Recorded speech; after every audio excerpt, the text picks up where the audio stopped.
Bonjour Patrice. Alors, qu'est-ce que ça donne le kiosque ? Bonjour Laurent, vous vous rappelez le titre du livre de nos confrères du Monde, Davé et l'homme, qui avait passé pas mal de temps avec François Hollande. Ça s'intitulait « Un président ne devrait pas dire ça ».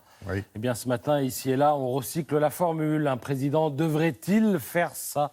Un président devrait-il s'autoproclamer chef de campagne à 5 jours d'un scrutin, sortir de sa tanière élyséenne pour s'exposer, trahissant ainsi la crainte que lui inspire le vote de dimanche, mélangeant les gens, raffaiblissant ainsi nos institutions, c'est en tout cas ce que disent ses adversaires.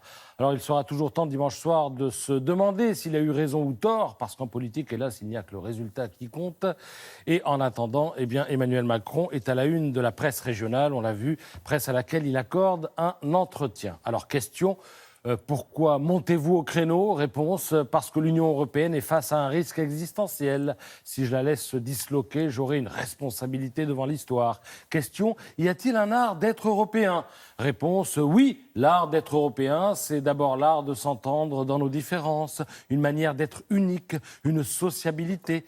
Allez dans n'importe quelle rue de Naples, de Cracovie ou de Marseille et vous la retrouverez. Cette sociabilité assure le président comme s'il avait pour habitude d'aller dans n'importe quelle rue de Naples, de Marseille ou de Cracovie. Bon, tout ça ne mange pas de pain. Je précise que l'Élysée a relu l'interview avant publication et qu'évidemment les intervieweurs décryptent ce qu'ils ont entendu ce matin à grands coups d'édito. Alors, pour François Voïtalik, dans le Courrier Picard, eh bien, l'alternative de l'électeur est simple. Soit il fait de cette élection un référendum anti-Macron, soit il reste chez lui et il semble que la seconde solution tienne la corde.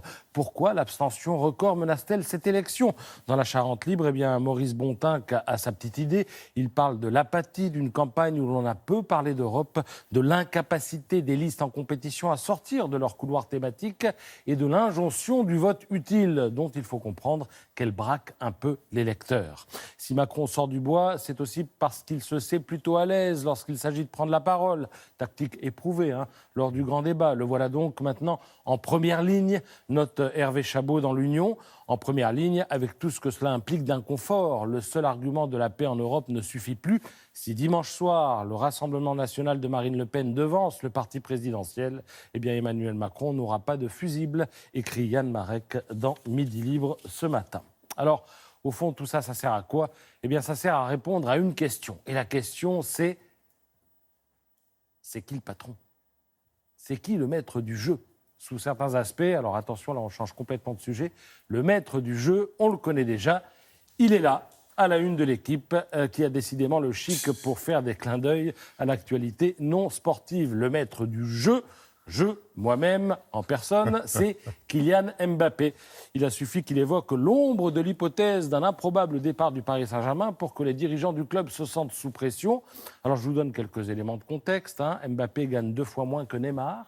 Ça risque de ne pas durer. Mbappé veut plus de responsabilités au PSG, donc il pourrait obtenir gain de cause assez rapidement. Et puis sinon, Zidane a le 06 de Mbappé. Il pourrait l'inviter à passer un week-end à Madrid, juste pour voir comment il s'y sent.